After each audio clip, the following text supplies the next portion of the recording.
Muy bien, buena tarde para todas, todes y todos. Bienvenidas, bienvenidos a este segundo encuentro del Diplomado de Formación en Pedagogías Antirracistas e Interculturales. Vamos hoy a tener un ejercicio muy interesante, un ejercicio que también hemos convocado para darle una apertura al objeto central de nuestro diplomado, que tiene que ver con comprender la historia y la manera como se ha configurado el racismo en nuestros sistemas escolares. Y para ello hemos previsto una metodología que va a tener dos momentos. En una primera apertura vamos a escuchar a nuestra invitada y nuestro invitado, dos colegas que hacen parte de las luchas de los movimientos indígenas en México y en Colombia, quienes además han hecho un importante trabajo de reflexión, de investigación sobre todo este asunto de los racismos. Y una vez cumplamos con ese primer momento, vamos luego, Gabriela, Cecilia y yo vamos a hacer una conversación en la que queremos poner en diálogo algunos conceptos y también algunas líneas de tiempo para poder comprender de manera mucho más completa justamente los elementos que nos van a compartir los compañeros. Vamos a arrancar la conversación con el compañero Fortino Domínguez, a quien saludo con mucho cariño y a quien le agradezco en nombre del equipo de este diplomado que nos acompañe en la apertura de esta segunda sesión.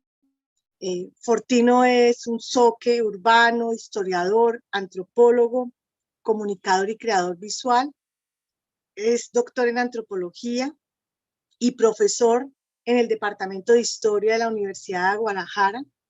Es coordinador de la Cátedra de la Interculturalidad y del Seminario de Epistemologías Decoloniales, miembro de SNI Nivel 1, y su trabajo y sus pasiones académicas giran en torno a los fenómenos de colonialidad, migración y diásporas indígenas.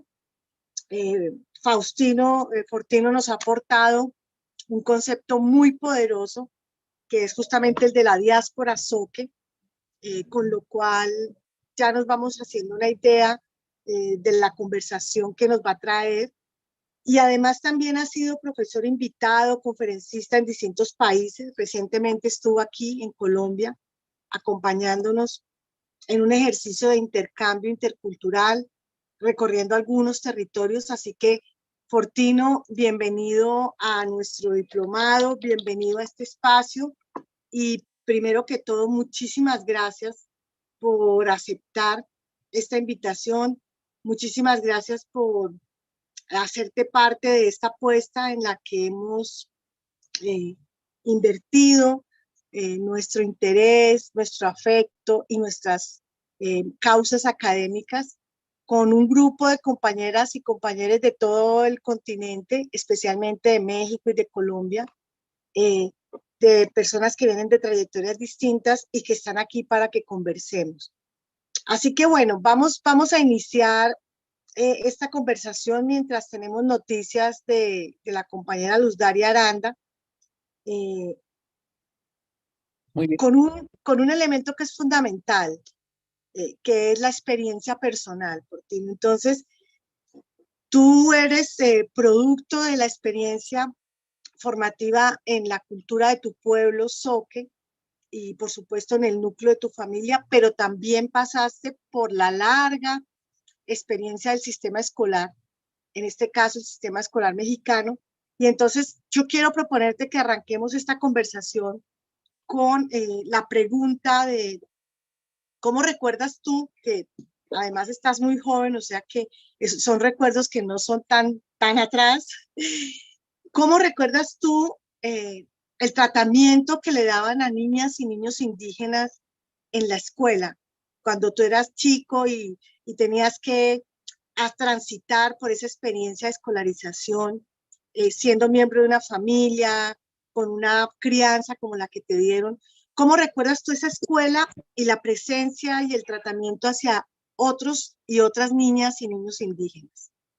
Claro, gracias Elizabeth. No, pues antes que nada quisiera pues agradecer la invitación a seguir participando y sobre todo como a continuar una conversación que no ha quedado terminada y que además es de largo aliento. O sea, yo creo que eso es importante cuando hablamos de lo que hoy llamamos México y Colombia.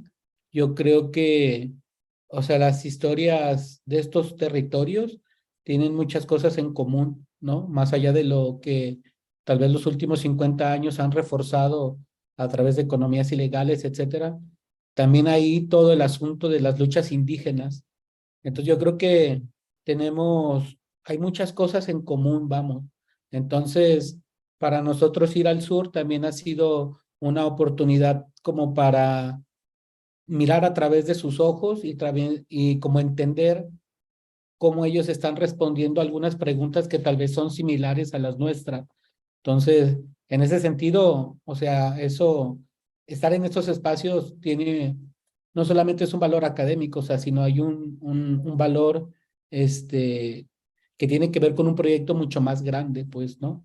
Y que tiene que ver también con nuestras posiciones políticas hacia ciertos temas de interés público, vamos, ¿no? Entonces, de entrada, eso es importante. Y también no quisiéramos dejar pasar la oportunidad también de visibilizar, pues poner en la mesa de lo público que este es un diplomado gratuito.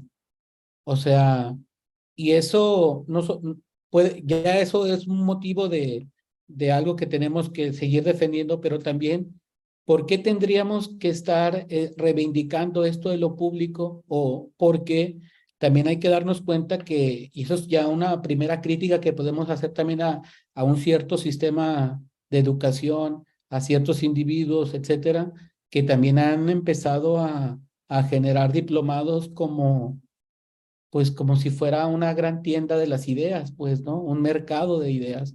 Y se cobra incluso por tomar ciertos diplomados, etcétera, ¿no? Entonces yo creo que esa tensión también se tiene que poner en la mesa, vamos, ¿no?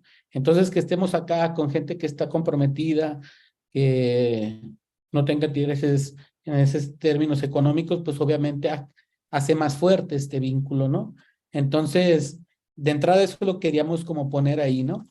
Y bueno, y claro, cuando nos invitaron y nos plantearon esta triada entre raza, nación y la escuela, obviamente nos pareció muy interesante, o sea, como un buen pretexto o como una ventana, lo pienso, como una ventana por la cual nos vamos a poder asomar a estas tres cosas, ¿no? Que es la raza, la nación y la escuela, ¿no? Y como bien dice Elizabeth, tiene que ver con, siempre pienso que nuestras investigaciones siempre parten de la posición de dejar claro que no estamos investigando por un simplemente interés académico, sino que en nuestro caso, por ejemplo, tiene que ver con un proceso de escolarización, pero para ver cómo esas formas que son las ciencias sociales también pueden ayudar a los procesos de organización. Bueno, un poco hablaré ya de eso.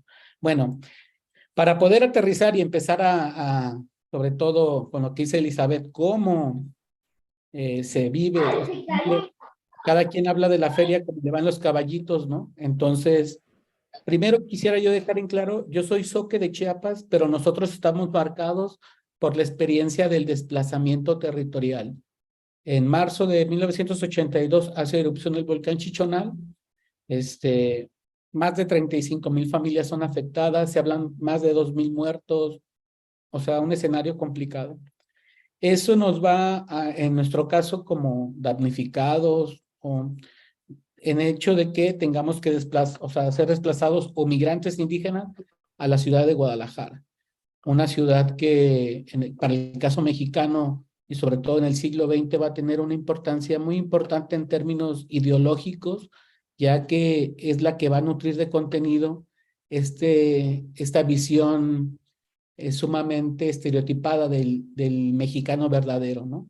O sea, acá está el tequila, los charros, ¿no? Aquí están como los mexicanos verdaderos, vamos, ¿no? Y eso también tiene que ver con la influencia del cine mexicano en los 40, etcétera. Entonces llegamos, eso, ¿por qué lo menciono? Porque llegamos a una ciudad que es muy blanca, o sea, que se cree blanca, la cuna del mestizaje, o sea, si hay alguien mestizo o un emblema, pues son los tapatíos, ¿no? Los mexicanos. Entonces, venimos a ese corazón, pero venimos y nos instalamos como todos los desplazados que hay en el mundo, pues en la periferia de la ciudad. O sea, era el espacio donde podíamos estar y donde además ya familiarmente había otras familias soques que ya habían migrado desde los años 60, ¿no? Entonces eso de alguna manera fue como un colchón, una forma de que nos amortiguó nuestra llegada. O sea, éramos desplazados, pero tal vez todavía con redes familiares y comunitarias que nos podrían como ayudar a llegar a la ciudad, ¿no? Entonces eso lo cuento porque para mí eso va a ser muy importante porque mi proceso de escolarización se va a dar en un contexto de la ciudad, pero en las periferias de la ciudad.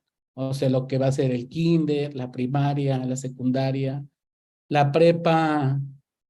La universidad implicó salir de ese espacio marginal que es Guadalajara, el oriente de Guadalajara, e ir a un espacio escolar ya más urbano, más cosmopolita, ya saben, ese mundo, ¿no? Bueno, entonces, ¿cómo nos marca? ¿Cuál era el trato? Como decía Elizabeth. Pues el trato era racista, clasista, era una posición, no porque éramos, o sea, en términos que nos infantilizaban, lo cual se mezclaba en el caso de los pueblos indígenas con esta idea del ser ignorante, que muchas de las veces también rozaba en lo que en veces llamamos el racismo por amor. O sea, esta idea de creer que como no entiendes, como tú eres un indígena, entonces te tratan como un menor de edad, aunque seas un menor de edad. No sé si me trato de explicar esa parte, ¿no? Entonces, eso, y obviamente, pues venir a Guadalajara, una ciudad blanca, llamarse Fortino, crecer en la periferia, ser moreno, o sea, si había alguien diferente en el salón, pues ese era yo.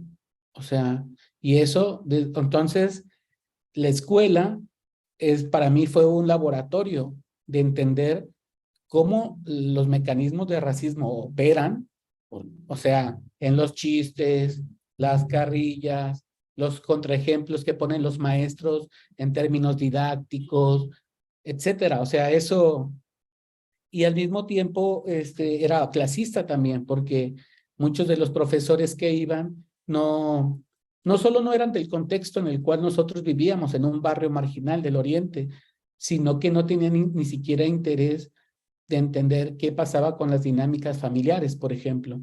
O sea, era como, entonces, o sea, entonces la escuela al mismo tiempo también era el espacio donde el racismo se operaba, pero también donde el discurso de la nación siempre estaba presente. Todos los lunes, aunque nos estuviéramos muriendo de sol y había compañeros que caían asoleados, había que cantar el himno nacional, ¿no? Y rendirle honores a una bandera, ¿no? Entonces, eso, o sea, si quiere uno entender cómo el racismo opera y la nación se pone, o cómo fue imaginada, pues la escuela es uno de los espacios fundamentales para la reproducción de esa forma de ver el mundo. Porque además, los contenidos curriculares, pues no existíamos nosotros.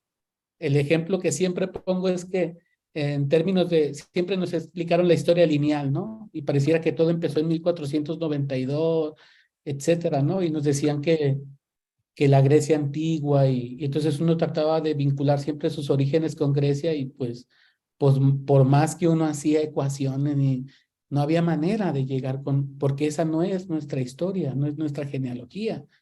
Entonces había una ausencia y además eso legitimaba, pues, como les digo, a la nación, ¿no? Entonces, pero al mismo tiempo, también el espacio escolar es un espacio poroso, también habríamos que entender de no verlo como un espacio homogéneo. ¿En qué sentido? Pues que también, si por un por un caso vemos que es un racismo estructural que se genera en la escuela, ¿no? Al mismo tiempo es un espacio de oportunidad para conocer al mundo. Y en ese proceso también uno se encuentra con profesores y compañeros que tal vez no se asumen como indígenas, pero que son parte de lo que a lo mejor Yasnaya Aguilar denomina como la población que ha sido desindianizada. Yo tengo y les digo esto porque, o sea, y esos amigos todavía los conservamos ahora. Yo tengo un amigo, por ejemplo, Leo, o sea, Leo es un afro en Guadalajara, pero yo era el indígena, ¿no? Entonces también era bien curioso cómo en el imaginario de la población tapatía y de los libros de texto, el imaginario de lo negro no existía, ¿no? O sea, Muy y eso, bien. ¿no? Entonces por ahí era un poco lo que, como fue este primer contacto a este mundo escolar y obviamente a la violencia verbal, física y demás cosas que suceden, pero también es un espacio importante, ¿no? De formación. Muchas gracias, Forti, por compartir la voz de tu memoria, porque obviamente aquí estamos trabajando también con la generosidad de ustedes. Yo voy a darle la entrada a la mama Luz Daria Aranda. Ella está en este momento desde el sur de Colombia, aquí en la región del Cauca. La mama Luz Daria Aranda es una autoridad tradicional indígena. Fue gobernadora en el periodo del año 2022. Es etnoeducadora de licenciatura y es además magíster en educación y diversidad. Y es una líder con un perfil y con un reconocimiento muy grande, a pesar de que es una mujer muy joven. Es y también parte de una familia con una historia política y organizativa muy importante. Así que, Mama Luz Dari, buenas tardes, bienvenida a este diplomado. Estamos iniciando esta conversa acerca de cómo fue esa experiencia. En este caso, Fortino nos estaba contando cómo vivió la escuela y qué recuerdos tiene de lo que pasaba en la escuela con relación a él como un niño indígena. En este caso es muy interesante lo que nos ha compartido porque es una doble condición, es un niño indígena pero en situación de desplazamiento en la ciudad porque su comunidad tuvo que cambiar su territorio. Eh, Mama Luz Dari, usted como mujer Misak, como hablante de una lengua originaria, como portadora de toda esa tradición tan poderosa que espiritualmente tiene el pueblo Misak, ¿cómo recuerda la experiencia de la escuela? ¿Cómo recuerda que le iba a las niñas indígenas, como usted, en esa escuela, pues que además es una escuela de hace muy poco tiempo, porque usted es una mujer también muy joven, así que bienvenida y le damos la palabra para que nos comente un poco sobre su experiencia. Pues agradecerles en un primer momento pues a usted, maestra Elizabeth, por este espacio pues que me ha dado para poder comunicarme con todas las personas que hacen parte de este diplomado, ¿no? Sí, de este diplomado, y pues poder tener esa conexión. Hoy pues la tecnología nos acerca más a pesar de la distancia, pues es un elemento también importante si lo sabemos utilizar bien. Bueno, respecto a la pregunta que usted me hace, desde mi experiencia, pues como mujer indígena, Misak, pues mis años de escuela, pues creo que fui afortunada en parte porque yo llegué aquí a la institución que hoy es Mamá Manuela, hice mi primaria. Primero llegué donde las hermanas Lauritas, pues no tuve una experiencia muy buena. Luego estuve acá en Mamá Manuela, donde pues estaba en auge en los años 86, con el lema pues era recuperar la tierra para recuperarlo todo.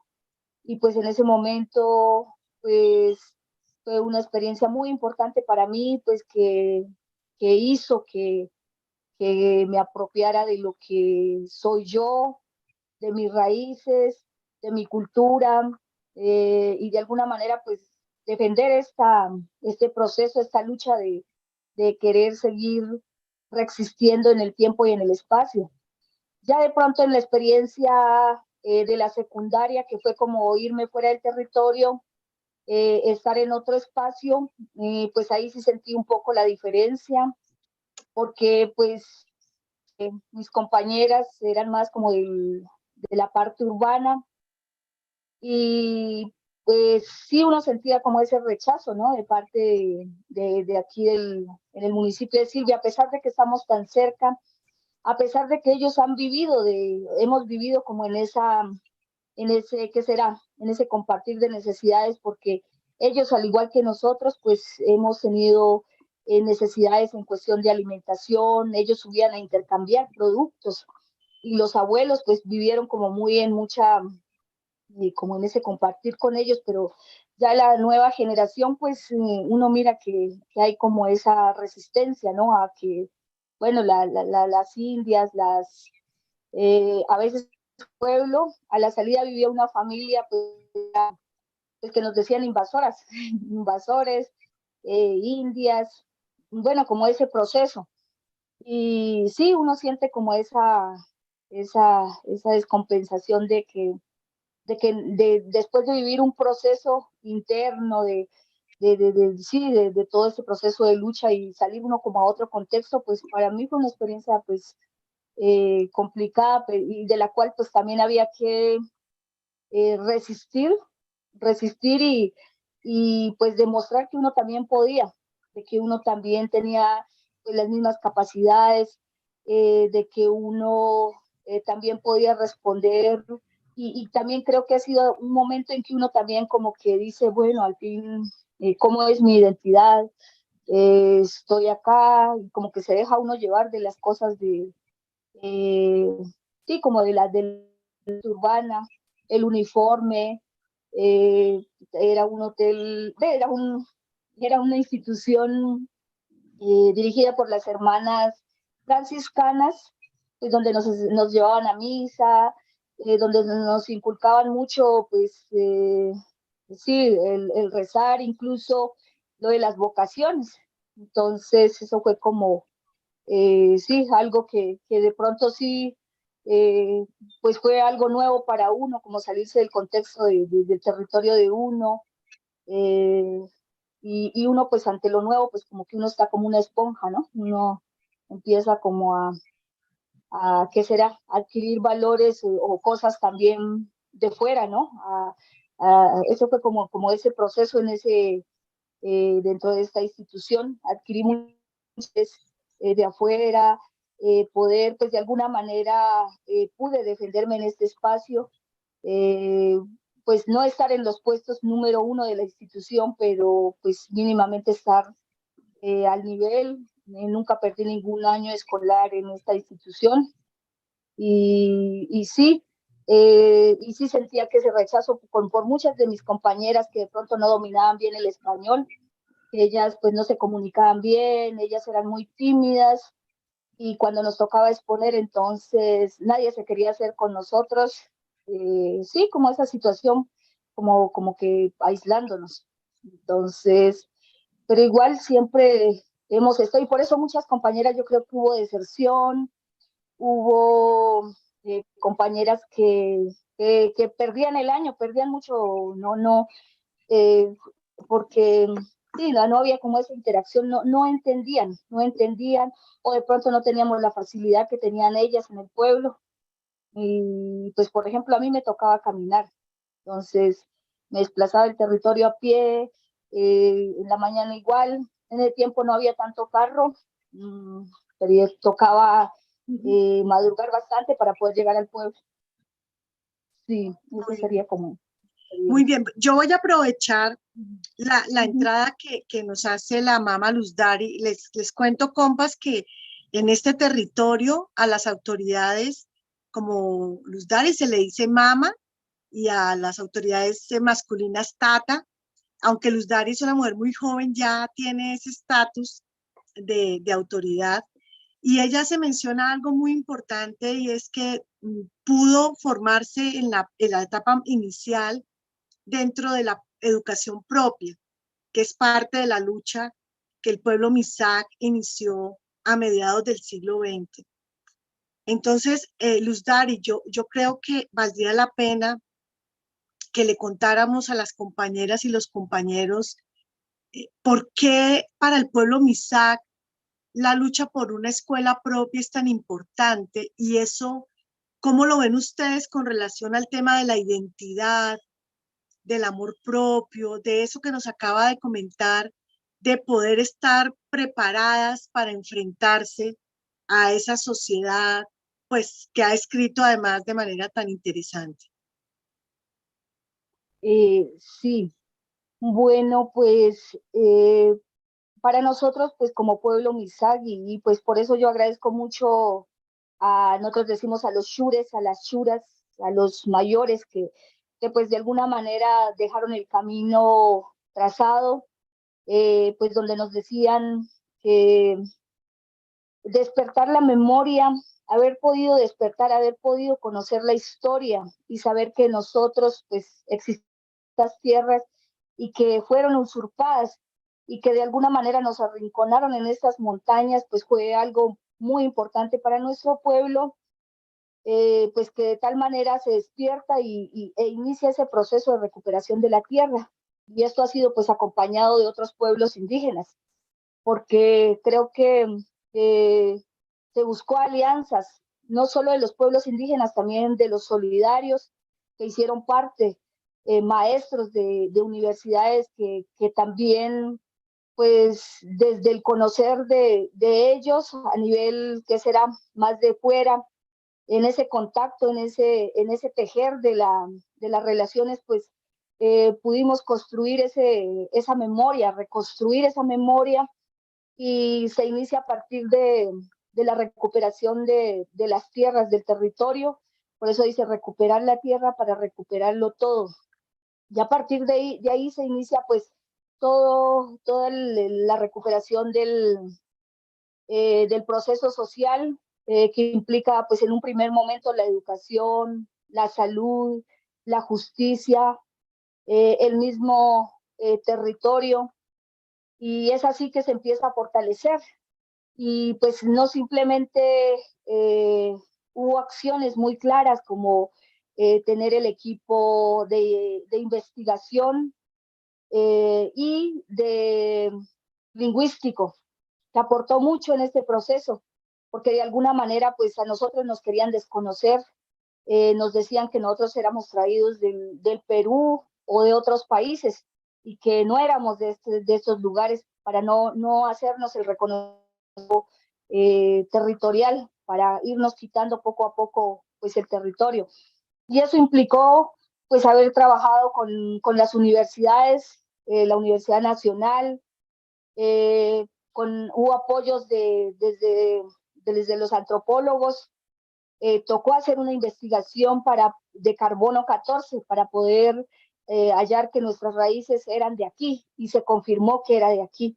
Entonces fue un proceso muy importante, pues donde se unió eh, el pensamiento, la cosmovisión, la memoria de nuestros mayores con pues los procesos que se estaban dando desde las academias, y de esa manera pues logramos decir y ratificar somos de aquí como nace un árbol. Entonces, y a partir de ahí pues se inicia una educación. Quisimos volver a resignificar estos espacios escolares, como es la escuela. Y la escuela sirvió en un momento para colonizar, para borrar la memoria. También la escuela tenía que ser ese mismo espacio donde íbamos a fortalecer nuestra identidad, nuestra cultura. Y de esa manera pues hemos ido resignificando este espacio. Hemos ido, pues en un primer momento se pensó en vincular maestros indígenas de nuestra cultura Misak al magisterio, y pues lo hemos ido logrando poco a poco. Hemos ido empoderándonos de estos espacios, y hoy precisamente estábamos reunidos con maestros evaluando este proceso, qué logros, qué porque a veces nos paramos a mirar desde hoy, y cuando miramos cosas puntuales, pues decimos, no, no pareciera que no hubiera nada, miramos más como las debilidades que las fortalezas, pero al mirar todo el recorrido vemos que hay un avance muy grande. Hoy pues estamos, por ejemplo, hablar de este sombrero que tengo yo hoy aquí. En los años 85 ya solo había quedado una persona que solo lo sabía hacer. Ya se estaba perdiendo este sombrero propio. Hoy ya nuestros niños y jóvenes lo tejen y se lo ponen, tejidos de sus propias manos. Ha sido un proceso pues que nos ha ayudado a fortalecernos como cultura y a pararnos. Y hoy, por ejemplo, de 77 que quedamos, hoy hablamos de más de 25.000 MISAG en 7 departamentos de Colombia y en el Cauca en 8 municipios. Entonces, es un avance grande. Muchas gracias por ese testimonio que justamente es muy interesante, Mama Luz Dari, porque, digamos, es una voz distinta a la que nos trae el compañero Fortino Domínguez, indígena Zoque desde México, que además estuvo hace 2 semanas, 3 semanas visitando su territorio, conociendo el resguardo de Guambía. Y bueno, Forti, por supuesto la pregunta es, después de vivir una experiencia como esa que tú nos compartes y lograr una conciencia como la que tú has construido sobre tu propia historia, sobre lo que ha pasado con tu pueblo, sobre el racismo del cual has sido víctima tú, tu comunidad, en esta etapa de tu vida como activista, como un intelectual zoque que también acompaña las luchas de los pueblos indígenas. ¿Cómo ves tú el papel de la escuela? Esa escuela por la que tú pasaste apenas hace un par de décadas, pero que ahora recuerdas y puedes, y lo acabas de decir, es una escuela que nos infantilizó, que nos puso en un lugar de subordinación, de subalternidad. ¿Cuál es ese papel que la escuela debería tener ahora desde la perspectiva de la lucha, por ejemplo, que hacen ustedes como diáspora Zoque y a través de los procesos que ustedes apoyan como profesionales e intelectuales?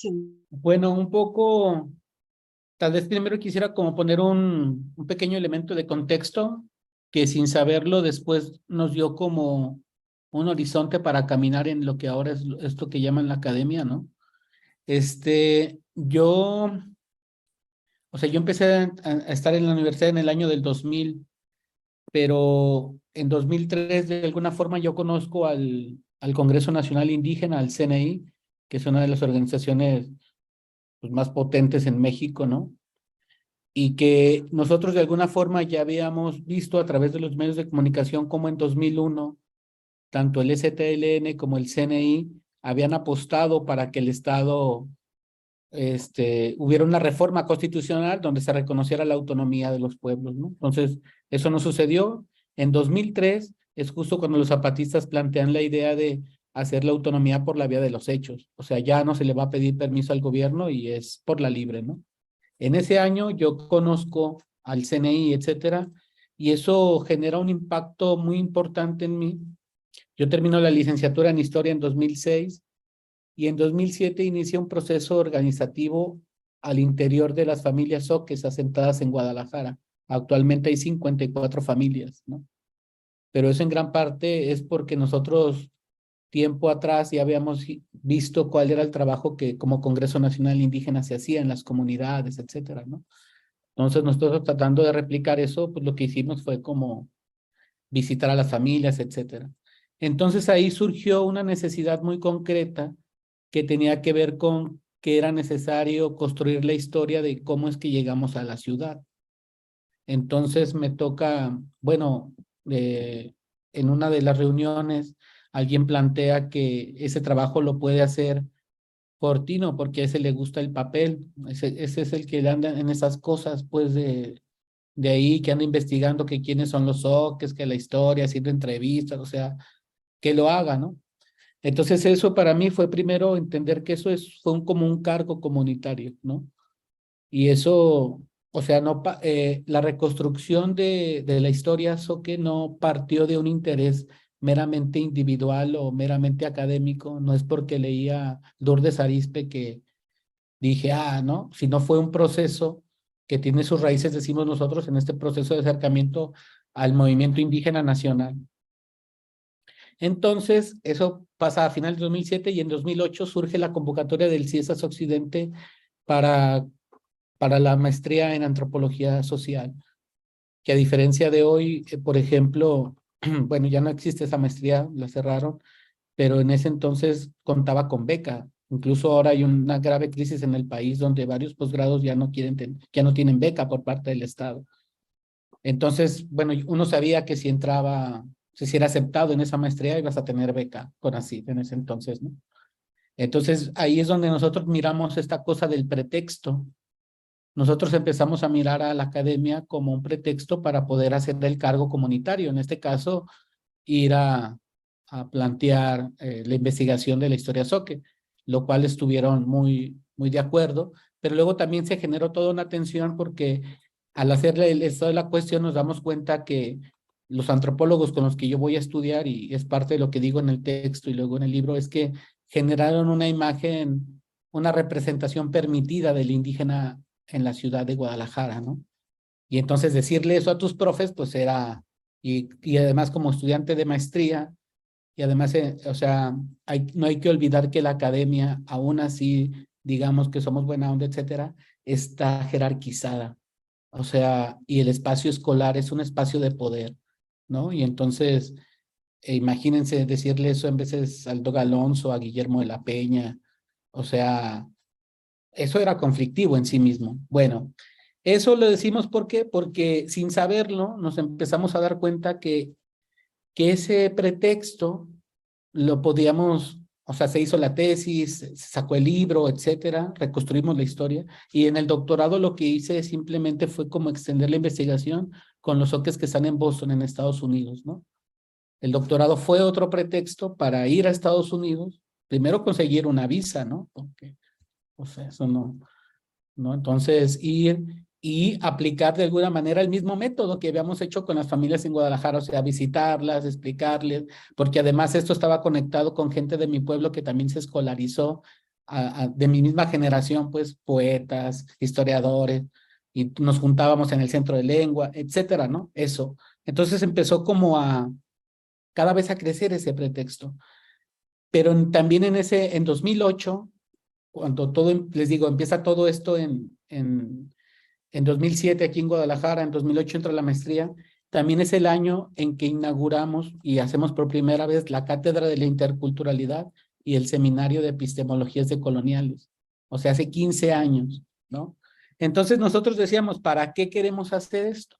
Primero nos dimos cuenta que la academia necesita tener una vinculación real con las comunidades, y cuando hablamos de real es que en veces en la academia confunden, pues, que una cosa es enseñar y la otra cosa es mandar.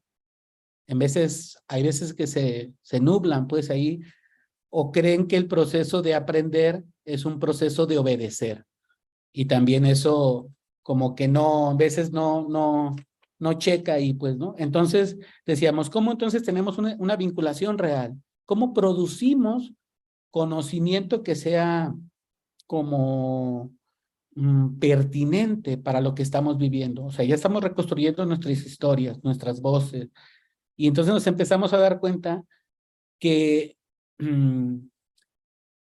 era como, ¿cómo decirlo? Era como una educación informal lo que estábamos haciendo nosotros, porque no apostamos por armar como locales o lugares de ir a dar clases así, sino como la reconstrucción pasaba de manera oral, ¿no? Y entonces los libros de poesía de Miqueas, los textos de historia míos, de antropología, de otros, empezaron a circular entre la gente. Entonces también eso generó esta no necesidad de decir, bueno, vamos a armar no teníamos la capacidad para plantear una universidad indígena en ese momento, y tampoco para como impactar mucho en la universidad. Entonces, la cátedra y el seminario se convirtieron como en ese espacio de vinculación. Y entonces, ahora, ¿cómo lo estamos bajando eso? Primero, sobre todo, en que algo que nos ha ayudado mucho a entender es que si bien hay un proceso de desplazamiento, lo que llamamos la diáspora zoque, también lo que no se está viendo es que hay una reterritorialización de los pueblos indígenas, de los espacios urbanos en el país, incluso del continente. O sea, hay ciudades indígenas en este continente. Y cada vez empieza eso a ser un factor importante ahí. Entonces eso nos empezó a ayudar a construir información de cómo es que se generó el asentamiento en Estados Unidos. Eso nos ayuda entonces a cómo podemos construir consensos para nombrar a representantes o concejales indígenas que puedan participar en el movimiento indígena más grande. También estamos trabajando en varios peritajes antropológicos. Por ejemplo, en Nostula, en Michoacán, para el juicio agrario, a mí me tocó hacer el peritaje histórico-antropológico con los birras, en diferentes partes. Y entonces eso también es ver cómo utilizamos las herramientas del amo, pues, de la ciencia occidental, para también los procesos de liberación. Entonces, es como tratar de hablarles en su mismo lenguaje, pues, para, primero, como bien decía la compañera, que entiendan, pues, que tenemos una historicidad, para empezar mucho, pero mucho más grande que el Estado-Nación. Eso también siempre nos gusta como recalcarlo, ¿no? Y entonces también tenemos ahora un espacio aquí en Guadalajara que se llama el Semillero Zoque, que es el Semillero Zoque de Guadalajara, un espacio de siembra, etcétera, porque es como decía la compañera, y por eso los pueblos están conectados, o sea, en términos que la Nazacovac, pues, como nosotros llamamos a la madre tierra, pues, eso implica una forma de relación con la tierra, pues, una forma de vivir en el mundo. Y nosotros pensamos que por eso hablamos de reterritorialización, porque si nosotros nos quedamos con todo este choro solamente en el ámbito educativo o de las academias o de las ideas, pues claro que puede ser exitoso, pero también necesitamos pues tocar tierra, hacer algo real, verdadero. Y le estamos tratando de apostar un poco a eso de la autonomía alimentaria y también con todos los problemas que eso puede conllevar y el mercado que se ha generado sobre el orgánico y en fin, o sea, es también complicado, pues, ¿no? Pero por ahí estamos como tratando Bien. de hacer esta escuela o el papel de la escuela como un espacio que pueda ayudar a otros procesos, pero también, y tal vez con eso termino, pero también, o sea, la universidad es necesaria, pero también tiene límites. Entonces, en vez de ¿cómo pensar un poco la vida más allá de la universidad? O sea, ¿cómo la provincializamos en términos de Chakrabarti, ¿no? O sea, porque nos hicieron creer que en vez de la universidad es algo tan importante, ¿no? Donde están las ideas. Entonces, ¿cómo la tomamos en su justa dimensión y entendemos que es parte de un proyecto nacional estructurado por la raza también, ¿no? Entonces, creo que ese ejercicio, y también eso nos confronta porque trabajamos en la universidad, o sea, es muy complicado, vamos, plantear estas críticas o sea, porque también es todo lo que sea Silvia Rivera, pues cómo evitar esa contradicción, ¿no? Pero, entonces por ahí un poco es como pensamos el papel y pues por ahí en nuestro caso es como le estamos un poco dando para tratarlo que le dé sentido a esto, pues, ¿no? O sea, no solamente son los papers, sino cómo esto baja. Y luego eso es algo que también tenemos que discutir, toda la estrategia de comunicación con las nuevas generaciones. O sea, los libros pues no están bien, pero hay otros contenidos, otras formas que también tenemos que aprender. La idea de esta conversación, que desafortunadamente ya va llegando a su final porque el reloj avanza a veces más rápido de lo que quisiéramos, a veces más lento. Nos dice que vamos cerrando y yo quisiera pedirle a ambos, quisiera pedirte, Fortino, y quisiera pedirle a la mamá Luz Dari, que en 2 minutos pudieran, desde la experiencia que ustedes tienen, que son además figuras políticas que viajan, que salen del país, que dan conferencias, es decir, que no solamente interactúan con sus comunidades ni están solo en sus territorios, sino que tienen una conversación con el mundo mestizo, con el mundo de las clases sociales. Yo quisiera que en 2 minutos ustedes pudieran contarle a nuestras compañeras, compañeros del diplomado,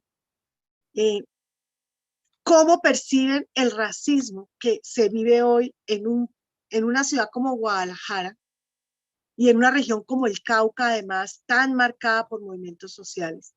Porque puede ser que también por su lugar de una bisagra que está moviéndose, que tiene contacto, que está interculturalizada, pues ven muchas más cosas. Entonces, en 2 minuticos, Forti y querida Mama Luz Dari, ¿cómo ven ustedes la situación del racismo y la discriminación en el caso de Fortino en Guadalajara y en el caso de la Mama Luz Dari en el Cauca, en el departamento del Cauca, aquí al sur de Colombia? El racismo, y bueno, tal vez decir ahí una idea que me gusta siempre repetir es que habría que desmitificar el mito de la independencia de este país, ¿no? O sea, la independencia, si bien nos prometió una igualdad ante todos, ante la ley, pues, ante la Constitución, eso no es así, ¿no?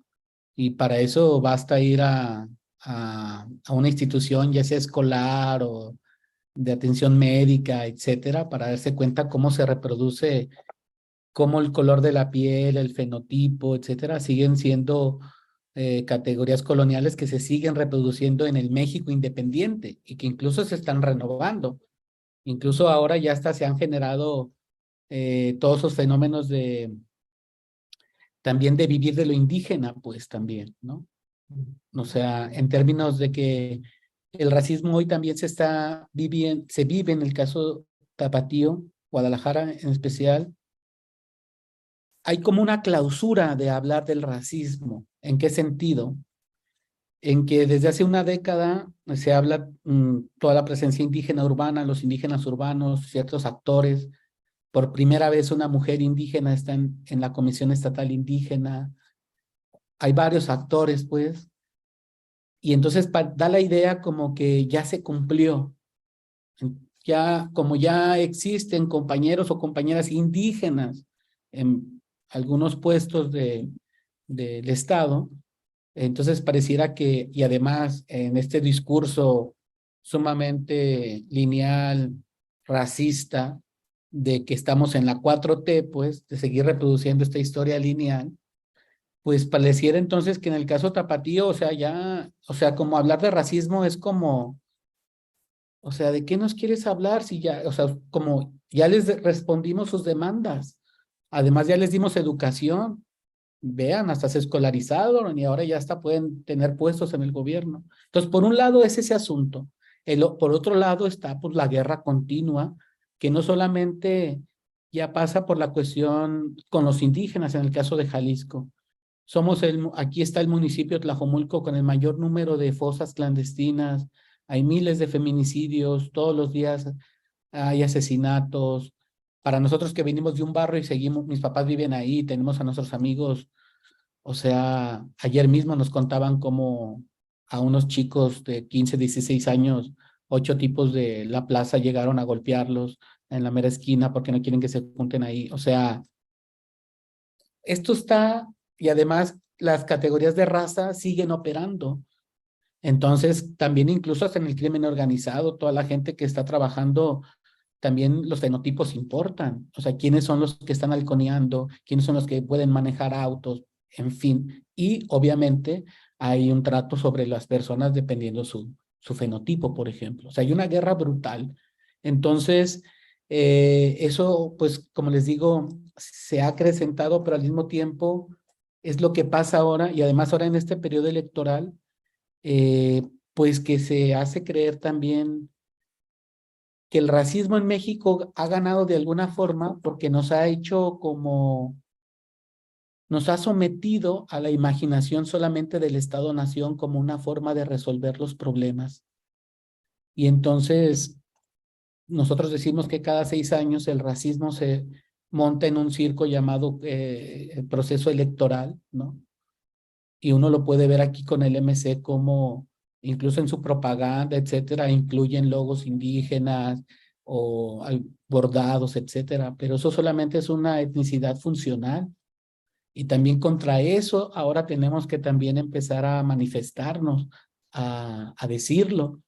Entonces el racismo sigue operando, pero en veces en la vida pública como que no se quiere reconocer. Entonces es algo muy perverso, porque incluso luego en la discusión pública, también en esta visión muy centralista también está de, o sea, si criticas al gobierno, entonces tú ya eres como de los conservadores. O sea, no entienden que hay un tercer espacio donde hay personas, comunidades, pueblos que están planteando lo que ya bien Yasnaya planteó, esta idea de un nosotros sin México. Y eso es un horizonte muy, un desafío total, no sabemos, o sea, pero yo creo que eso está pasando y arriba no se están dando cuenta de ese gran descontento que la gente tiene. Ya mucha gente no cree en esto. Entonces, ahí, y claro, o sea, y eso también es una experiencia propia, y ahí voy terminando, y a lo mejor también hay pues, el vínculo con Colombia, es que también nos damos cuenta que hay varios territorios a nivel nacional donde el Estado ya no manda. En el caso mexicano, mandan los cárteles, o sea, hay poderes fácticos, etcétera. O sea, entonces, eso es un desafío muy fuerte que está sucediendo en la ciudad, pues, ¿no? Entonces, pues, no queda más que seguir, bajando, sobre todo, seguir haciendo ejercicios para nosotros, talleres, reuniones, porque ahí es donde uno se entera de lo que realmente está pasando cuando la gente te cuenta. Claro, eso es irse a meter a las comunidades. Hace rato pedíamos en la universidad, nos preguntaron que por qué queríamos una bocina, que cómo, para qué queríamos una bocina en nuestro proyecto. Pues porque hacemos cine comunitario, por eso necesitamos una bocina para que se oiga bien, porque es el pretexto ideal para poder vincularse con la gente. No va a llegar uno hablando como libro, mejor les pones un docu, o sea, otras formas también de socialización, ¿no? Y a veces es cuando la uni piensa que queremos, no sé, la bocina como para nuestras fiestas privadas o sea, el león piensa que todos son de su condición, pues. Entonces, contra todo eso hay que remar y eso, pero también nos damos cuenta que hay espacios como este, compañeros en todo el continente y el mundo, que también están mirando todo esto que está pasando. Y sobre todo, están en movimiento, están haciendo cosas. Entonces yo creo que eso nos da esperanza. Y además, porque todos pasamos por la escuela, todos vivimos estas situaciones complicadas, pero también tenemos también el compromiso de ver cómo estas herramientas pueden utilizar, no solamente para resolver problemas existenciales propios, sino de entender pues cómo nos han sometido, pues. Y yo creo que por ahí es donde está nuestro proceso, nuestro camino, pues así es como, y claro, cumplir con todo lo que la universidad pide, ¿no? Claro, dar cursos, dar clases, claro, bien y todo, pero también en veces tomar distancia de las políticas internas que la misma universidad tiene o los posicionamientos políticos. O sea, también eso, como nosotros no queremos gobernar la universidad, o sea, estamos enfocados más bien en el diálogo con la gente. Y claro, cada vez se hace más difícil en un territorio lleno de guerra, ¿no? Donde el narco, pues es el que manda y en veces hay que pedir permiso a ellos para poder entrar, en fin, ¿no? Entonces, por ahí es como un poco lo que yo podría compartir de cómo lo vemos desde esta ciudad que es muy glamurosa, muy cara, que se sienten, los mexicanos. Y también después, ya será para alguien más, no sé, pero Guadalajara no se entiende sin la influencia sinaloense que durante los últimos 40 o 50 años se ha dado sobre esta ciudad. O sea, los tapatíos nomás están mirando a sí mismos que no se han dado cuenta por qué tanto aguachile o restaurantes de aguachile en Jalisco. ¿Será porque la presencia sinaloense es histórica? ¿No? O sea, la ciudad está cambiando. Y también ellos nos demostraron cómo el narco ha utilizado la cuestión del dinero como una forma de reivindicación de clase social, o sea, incluso racial. Sí, somos sinaloenses, pero, ¿no? Entonces, hay una configuración muy perversa en Guadalajara, pensamos sobre el racismo, ¿no? Y ya con eso termino, también la Guadalajara tiene una deuda pendiente propia con su historia, porque no ha querido reconocer la presencia negra. Y eso se sabe porque a finales de la época colonial se hicieron unos censos donde casi el 40% de la población en Guadalajara era negra. Por eso, Miguel Hidalgo viene a Guadalajara a abolir la esclavitud en el proceso de independencia. Por eso la plaza importante de esta ciudad se llama Plaza Liberación, donde está Miguel Hidalgo rompiendo las cadenas. O sea, no fue a Guanajuato, no fue a... vino aquí. Y eso no está reconocido ni por la academia ni por los tapatíos, porque ¿cómo, no? Pero la influencia francesa, claro que es así la exaltan, pues, ¿no? Entonces yo creo que también eso es una tarea que también como profesores indígenas tenemos que hacer por esta ciudad, yo creo. O sea, no solamente ya limitarnos a las historias indígenas, sino porque esta ciudad también es nuestra, aquí vivimos. Entonces también, o sea, el proyecto indígena ya se ha desbordado, no sé cómo llamarlo. Ahí lo dejo nomás. Vamos a escuchar entonces 2 minutos, Mama Luz Dari, para que un poco nos dé su visión sobre cómo percibe usted el tema de lo que pasa con el racismo aquí en Cauca. Ustedes que además tienen esa capacidad de movilización política, de presencia en la región, pero también de interpelación política a esta ciudad tan colonial, patrimonio histórico de esta nación. La escuchamos, Mama Luz Dari. Gracias. Sí, pues yo comparto mucho de lo que dijo acá, diríamos, nuestro hermano. Nosotros decimos hermanos entre pueblos indígenas porque somos hijos de una misma madre tierra.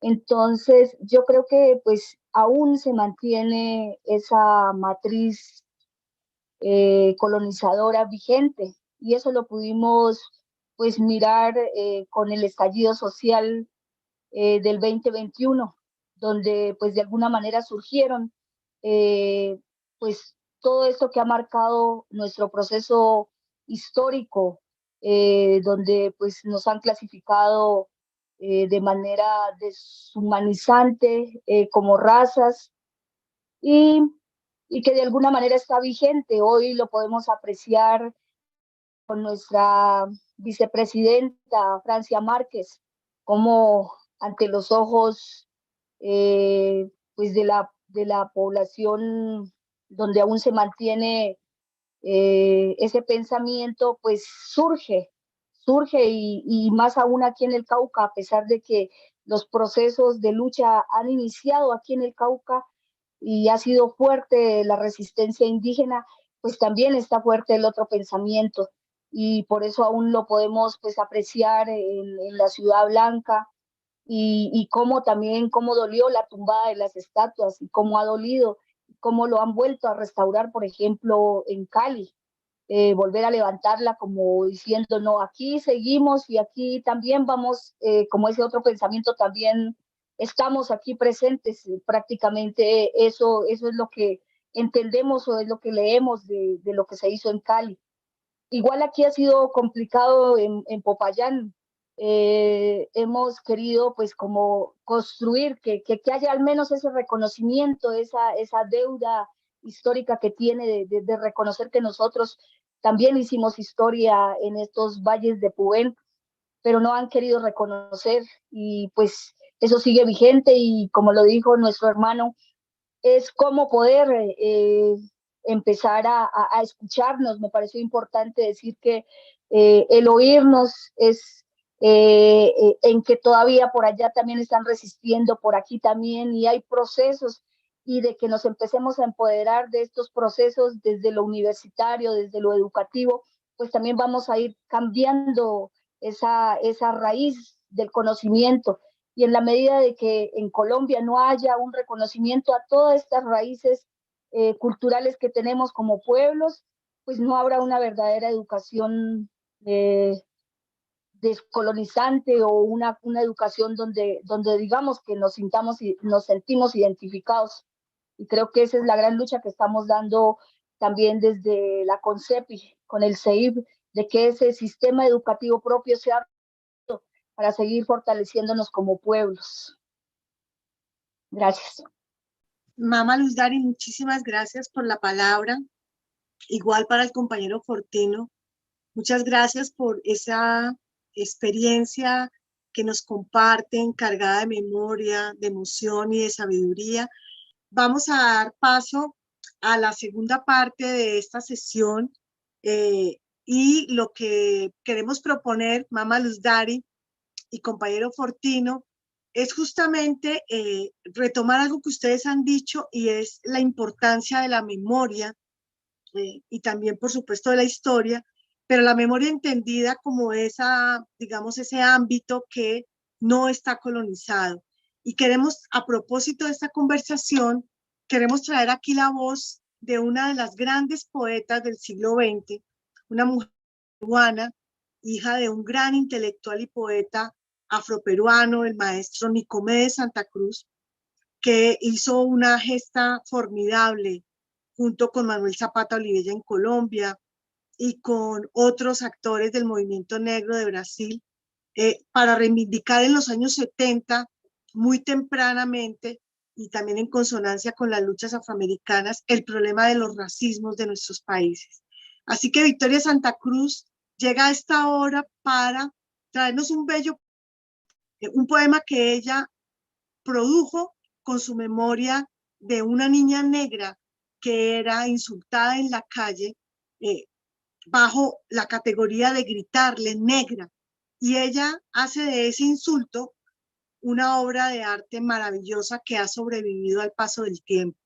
Me llamaron negra, me gritaron negra, dice el poema de la maestra Victoria Santa Cruz, que vamos a ver ahora, y que es una producción de los años 70, que está en blanco y negro, pero que tiene una fuerza desde el punto de vista político y desde el punto de vista de lo que significa hablar del racismo. Así que con este bello poema los despedimos de esta primera parte, agradeciéndoles su generosidad, su saber y su disposición para abrir el corazón y mostrarnos un pedacito de su historia de vida. Muchas gracias, Fortino y Mama Luz Dari.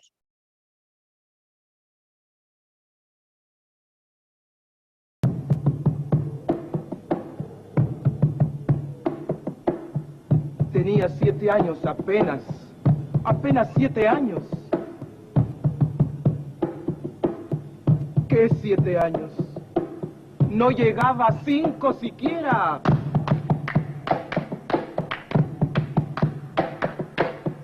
De pronto unas voces en la calle me gritaron negra.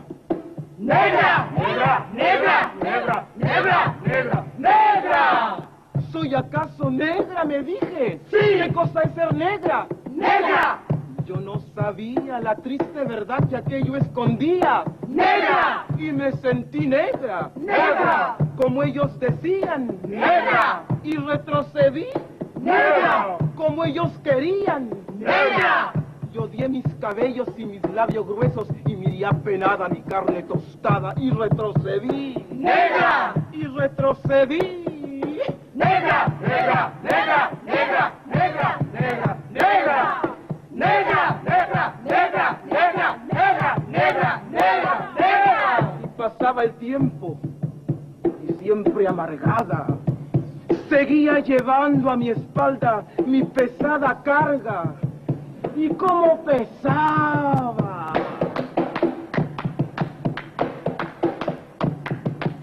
Me alacé el cabello, me polvé la cara, y entre mis entrañas siempre resonaba la misma palabra.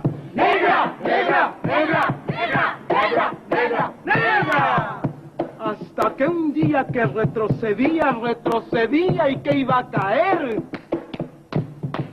¡Negra! ¡Negra! ¡Negra! ¡Negra! ¡Negra! ¡Negra! ¡Negra! ¡Negra! ¡Negra! ¡Negra! ¡Negra! ¡Negra! ¡Negra! ¡Negra! ¡Negra! ¿Qué?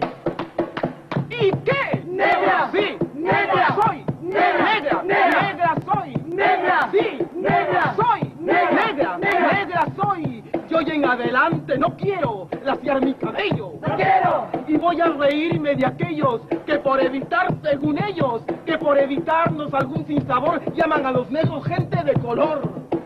¿Y de qué color? ¡Negro! ¿Y qué lindo suena? ¡Negro! ¿Y qué ritmo tiene? Negro, negro, negro, negro, negro, negro, negro, negro, negro, negro, negro, negro, negro, negro, negro. Al fin comprendí. Al fin. Ya no retrocedo. Al fin. Y avanzo segura. Al fin. Avanzo y espero. Al fin. Y bendigo al cielo porque quiso Dios que negro azabache fuese mi color y ya comprendí. Al fin. Ya tengo la llave. Negro, negro, negro, negro, negro, negro, negro, negro, negro, negro, negro, negro, negro, negro, negro.